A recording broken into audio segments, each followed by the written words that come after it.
வணக்கம் plan with பார்த்தா நேர்களே. இந்த வாரம் நம்ம என்ன பார்க்க போகிறோம்னா ஃபயர் தான் நம்ம பார்க்குறோம்.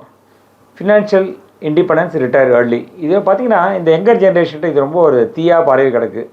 தீயா வேலை செய் குமார்ன்ற மாதிரி இது ரொம்ப தீயாக பரவி கிடக்குது.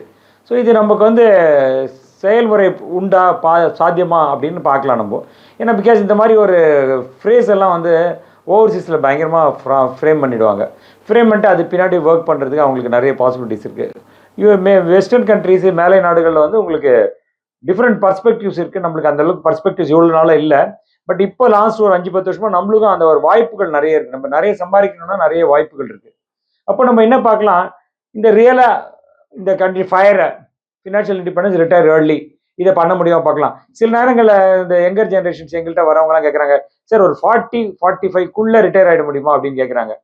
நம்ம ஆரம்பிக்கிறதே 25-26 ஆரம்பிச்சு 40-45 ரிட்டையர் ஆகுதுன்னா ரொம்ப கஷ்டமான விஷயங்கள்.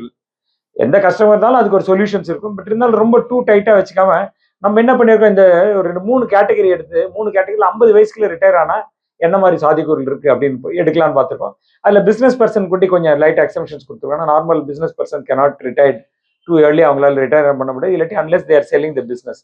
இப்போ நம்ம 3 கேட்டகரியா எடுத்திருக்கோம். நம்ம பார்த்துருக்கோம் எல்லாம் ஹை ஏர்னிங்ஸ்ல தான் இருக்கணுமா ரிட்டையர்மெண்ட் ஆகுது, சின்ன ஏர்னிங்ஸ்லயும் இருக்கலாமா அப்படின்ற சின்ன ஏர்னிங்ஸ்ல எடுத்திருக்கோம். இப்போ நம்ம இதுல வந்து இந்த 3 கான்செப்ட்ஸ்லயும் என்ன ட்ரை பண்றோம், எவ்வளவு வேணும் ஆக்சுவலா சேர்க்கறதுக்கு, இதே மாடிஃபை பண்ணா கொஞ்சம் கம்மியா சேவ் பண்ணதுக்கு என்னால முடியும், அப்பயும் என்னால கோலை ரீச் பண்ண முடியுமா, இந்த 3ஐயும் பார்க்குறோம். எங்கெங்க இன்வெஸ்ட் பண்ணணும் அப்படின்னு நம்ம பின்னாடி பார்க்கலாம். இங்க நம்ம இந்த ரிட்டர்ன் அச்சீவ் பண்ணா எங்கெங்கெல்லாம் நான் இன்வெஸ்ட் பண்ணணும், எவ்வளவு ரிஸ்க் நான் எடுக்கணும், இதையும் நம்ம பார்க்கலாம். இப்போ இந்த ப்ராடர் பிக்சர் வச்சு பார்த்துட்டு நம்ம இப்போ வீடியோக்குள்ள போகலாம். இப்போ நம்ம பார்க்கலாம். முதல் கேஸ் நம்ம எடுத்துக்கிறோம்னா, ஒரு young professional is earning 50,000 rupees per month. இவரோட 50,000 per month வரும். இவரோட ஆசை என்னன்னா 50 வயசுல ரிட்டையர் ஆயிடணும், நான் ரிட்டையர் ஆகும்போது 1.5 crore வேணும் அப்படின்னு கேட்கிறாரு. 1.5 crore பத்துமா அந்த பீரியட்ல அப்படின்னா கொஞ்சம் ரிஸ்க் டிஃபிகல்ட் இருக்கு. பட் ஸ்டில் இவங்களோட விருப்பம் வந்து எனக்கு 1.5 crore தான் நான் ரிட்டையர் ஆயிடணும். ப்ராப்ளி யங்கர் ஜென்ரேஷன் ரிட்டையர் ஆனா வீட்டில் I don't know will chit. Early retirement இருக்கவங்க 2-3 வெரைட்டிஸ் இருக்காங்க. ஒருத்தர் வந்து நான் அதுக்கப்புறம் வேலைன்றதே எனக்கு தெரியாது வாழ்க்கையில அப்படின்னு இருக்காங்க. சில பேர் அவங்களுக்கு பேஷன் என்ன பிடிச்சிருக்கோ அது பின்னாடி போறதுக்கு இருக்கு. சில பேருக்கு ஏற்கனவே ஃபேமிலி விட்ட அசெட்ஸ் இருக்கும், அதோட ஏன் அசெட்ஸ் சேர்த்தா ஏதோ கொஞ்சமா ஏர்ன் பண்ணலாம், ஏர்ன் பண்ணாட்டியும் பரவாயில்ல அப்படின்னு இருக்காங்க. இப்போ 3 கேட்டகரி. ஒருத்தர் வேலைக்கே போக மாட்டாங்க, ஒருத்தர் ரிட்டையர் எனக்கு பிடிச்சதை போவேன், எவ்வளவு வருதோ அது அன்னன்னைக்கு அந்தந்த மாசம் செலவுக்கு ஏதோ ஒரு அளவுக்கு மேனேஜ் பண்ண முடிஞ்சா இட்ஸ் ஓகே. சில பேர் இருக்கிறாங்க, என்னோட இன்வெஸ்ட்மெண்ட்ஸ் எங்க ஃபேமிலியில கொஞ்சம் இன்வெஸ்ட்மெண்ட்ஸ் இருக்கு, அதையும் போட்டா நான் கம்பல்சரியா போகணும்னு இல்லை, வாய்ப்பு கிடைச்சா போவேன், இல்லாட்டி போக மாட்டேன், அப்படி ஒரு கேட்டகரி இருக்காங்க. இப்போ இந்த யங் ப்ரொஃபஷனல்ஸ் என்ன சொல்றாரு, எனக்கு 1.5 crore இருந்தா நான் ரிட்டையர் ஆயிடுவேன் ஹாப்பியா அப்படின்னு சொல்றாரு. மேபி அவங்களோட வாழ்க்கை தரம் அந்த மாதிரி இருக்கலாம். இப்போ அவர் வந்து 28 வயசுல வந்து 50 வயசுல ரிட்டையர் ஆனா அவருக்கு இன்னும் 22 ஆண்டு காலம் அவருக்கு ஒர்க் பண்றதுக்கான சாத்தியக்கூறு இருக்கு. இப்போ இவர் வந்து மாசம் 11,700 ரூபாய் முதலீடு பண்ணினே வந்தாருன்னா 50 வயசுல வந்து இவர்கிட்ட 1.5 crore இருக்கும் பணம். இப்போ இதுக்கு என்ன கண்டிஷன், 12% ரிட்டர்ன் ஏர்ன் பண்ணும். இப்போ நம்ம ஒரு கேள்வி கேட்கலாம், 50,000 ரூபாயில 11,700 என்னால சேர்க்கறது ரொம்ப டஃப், எனக்கு ஏதாவது இன்னொரு ஆப்ஷன்ஸ் கொடுங்க அப்படின்னு கேட்டாருன்னா, இப்போ என்ன பண்ணலாம், நம்ம ஸ்டெப் அப்ல மியூச்சுவல் ஃபண்ட்ல என்ன சொல்றோம், ஸ்டெப் அப் இன்வெஸ்ட்மெண்ட்ஸ் அப்படின்றோம். அந்த ஸ்டெப் அப்பை இங்க யூஸ் பண்ணிக்கலாம். இப்போ 11,700 அவர் இன்வெஸ்ட் பண்றதுக்கு பதிலாக மாசம் ஒரு 8,100 இன்வெஸ்ட் பண்ணாருன்னு வச்சுக்கோங்க. எவ்ரி வருஷத்துக்கு மாசம் 8,100, எவ்ரி இயர் என்ன பண்ணும், இந்த 8,100 10% இன்க்ரீஸ் பண்ணும். 8,100க்கு 10% 810 rupees. ஸோ இதை வந்து ஆட் பண்ணினே வரணும். அப்புறம் நெக்ஸ்ட் சப்சிக்வெண்ட் இயர்ல அவர் இதை ஆட் பண்ணினே வந்தாருன்னா he can able to reach the goal of 1.5 crore. So இது செகண்ட் கேட்டகரி. என்ன பார்க்குறான், சார் நானே என் ஹஸ்பண்ட் 2 பேருமே ஒர்க் பண்றோம், எங்களுக்கு ஏதாவது ஒரு ஆப்ஷன்ஸ் கொடுங்க. ஏன்னா பிகாஸ் நாங்கள் உமன் வந்து ஃபேமிலியும் பார்த்துட்டு வேலைக்கும் போய் ரொம்ப வருஷம் எங்களால் ஒர்க் பண்ண முடியாது. எங்களுக்கும் ஒரு அட்லீஸ்ட் ஒரு 45-50 குழந்தைங்களாம் ஓரளவுக்கு வளர்ந்துட்டாங்கன்னா ஐ வாண்ட் டு குவிட் அப்படின்னா எங்களுக்கு ஒரு ஏதாவது சொல்யூஷன்ஸ் இருக்கா, எங்களுக்கு அட்லீஸ்ட் ஒரு 2 crore வேணும் நாங்கள் ரிட்டையர் ஆகும்போது அப்படின்னு சொல்றாங்க. இப்போ இவங்க மேரிட் கப்பிள் 2 பேருமே க்ளோஸ் டு அரௌண்ட் 32 years இருக்காங்க. 32 years இருக்கிறவங்க இவங்களுக்கும் ஆசை 50 வயசுல ரிட்டையர் ஆயிடணும். ஆனா என்கிட்ட 2 crore கார்பஸ் இருக்குன்னா என்ன, பிகாஸ் எங்க லைஃப் ஸ்டைல் கொஞ்சம் பெட்டரா யூஸ் பண்றோம் அப்படின்னு சொல்றோம். இப்போ முதல் கேஸ்ல பார்த்துருக்கோம் 1.5 crore சேர்க்கணும், அவர்கிட்ட 22 வருஷம் இருந்தது, நம்ம அதை எப்படி மாடிஃபை பண்றது அப்படின்னு பார்த்துருக்கோம். இப்போ இவங்கள்ட்ட வந்து இருக்கிறது வந்து 18 வருஷம் தான் இருக்கு. அப்போ இவங்க மாசம் வந்து 26,700 rupees இன்வெஸ்ட் பண்ணினே, 26,400 rupees மாசம் இன்வெஸ்ட் பண்ணினே வந்தாங்கன்னா 18 வருஷத்துல இவங்க 2 கோடி இழலுக்கு அடைச்சிடலாம். இப்போ இவங்களுக்கு என்ன கண்டிஷன்ஸ் வரலாம், சார் இவ்வளோ வந்து எங்களால பண்ண முடியாது, 1.5 crore இன்வெஸ்ட் பண்றதுல ஒரு 18% வெறும் ரிட்டையர்மெண்ட்டுக்கு எங்களால் இன்வெஸ்ட் பண்ணுறது, ரிட்டையர்மெண்ட் கொஞ்சம் கம்மியாக இருந்தால் எங்களுக்கு யூஸ்ஃபுல்லாக இருக்கும் அப்படின்றாங்கன்னா 26,400 crore 18% of the money directly goes to retirement. ஏன்னா இன்னைக்கு எல்லாருக்கும் தெரியும் லைஃப்ல இஎம்ஐ கட்டணும், அது நிறைய விஷயங்கள் இருக்கு. அப்போ இவங்களுக்கு என்ன இன்னொரு ஆப்ஷன்ஸ் கொடுக்குன்னா மாசம் 22,500 கட்டுங்க, 10% ஸ்டெப் அப் பண்ணினே வந்துருங்க. Over period of salary get increase, நீங்க ஸ்டெப் அப் பண்ணினே வந்துருங்க. அப்போ உங்களோட பேர்டன் குறைஞ்சிரும் அப்படின்னு. அப்போ என்ன ஆகும் நம்மளுக்கு, அவர் வந்து 26,400 இன்வெஸ்ட் பண்றதுக்கு பதிலாக 22,500 இவங்க இன்வெஸ்ட் பண்ணாலே இவங்களோட இலக்குகளை 2 கோடி அடைஞ்சிடலாம். இன்னொருத்தர் இருக்கிறாரு, அவரு பிசினஸ் பர்சன். அவர் என்ன சொல்றாரு, எனக்கு வந்து இவ்வளவு பத்தாது, நான் ரிட்டையர்ட் ஆனா ஆகுவேன், இல்லாட்டி கொஞ்சம் மெல்லமா பிசினஸ் பண்ணிப்பேன், I don't go aggressive. But எனக்கு 2 ஆப்ஷன்ஸ் இருக்கு. எனக்கு ஒரு 5 crore இருக்கணும், ஏன்னா ஒரு 3.5 crore நான் வந்து ரிட்டையர்மெண்ட்டுக்காக வச்சுப்பேன். இப்போ எனக்கு பிசினஸ் கொஞ்சம் ஸ்லோவா போனாலும் அதுலேருந்து வரது என்கிட்ட இருக்கிற ரிட்டையர்மெண்ட் போகும். என்கிட்ட ஒரு 1 crore இருந்தால் நான் இன்னும் கொஞ்சம் ஏதாவது பிசினஸ் ஃபர்தரா இன்க்ரீஸ் பண்றதுக்கு எனக்கு ஒரு பாசிபிலிட்டிஸ் இருக்கும் அப்படின்னு சொல்றாரு. இப்போ அவரோட வயசு 38. he wants only retire at 60. ஆனால் நம்மளுக்கு தெரியும் பிசினஸ்ல இருக்கவங்களாம் உடனே வந்து நம்மளால ரிட்டையர் ஆக முடியுமானா ரொம்ப ரொம்ப சேலஞ்சிங் இருக்கு. அப்போ அவருக்கு 22 வருஷம் இருக்கு.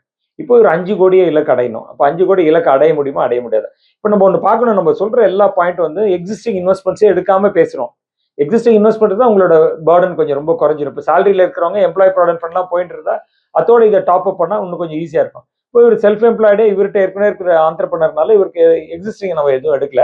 ஃப்ரெஷ்ஷா இன்வெஸ்ட் பண்ணா எவ்வளவு இன்வெஸ்ட் பண்ணும், இவருக்கு வந்து கிட்டத்தட்ட மந்த்லி வந்து 39,000 rupees இன்வெஸ்ட் பண்ணும். இப்போ 12% ரிட்டர்ன், அவரால் 5 crore இலக்கு அடைஞ்சிடலாம். இப்போ அவர் சொல்லலாம், சார் என்னால் அவ்வளோ பண்ண முடியாது, என்னால் இப்போ ஸ்டார்ட் கொஞ்சமாக பண்ணிக்கிறேன், அப்புறம் கிராஜுவலாக நான் இன்க்ரீஸ் பண்ணிக்கிறேன் அப்படின்னா இப்போ மாதம் அவர் ஒரு 27,000 rupees ஸ்டார்ட் பண்ணார் போதும், அவரோட இலக்கான 5 கோடி அடைஞ்சிட முடியும். அப்புறம் என்ன பண்ணும், 10% டாப் அப் பண்ணினே வந்தாருன்னா இன்வெஸ்ட்மெண்ட்ல over period of time you will go and reach a target of 5 crore. இப்போ எல்லாருக்கும் நம்ம சொல்லியிருக்கோம் 12% ரிட்டர்ன் அடையிறது ரொம்ப ஈஸியாக டஃபா அப்படின்னா ரொம்ப ஈஸி தான். வெறும் நீங்கள் சென்செக்ஸ் மாதிரி ஒரு ப்ராடக்டே நம்மளுக்கு கிட்டத்தட்ட லாஸ்ட் 15 years 20 years எடுத்து பார்த்தீங்கன்னா 15% ரிட்டர்ன் கொடுத்துருக்கு.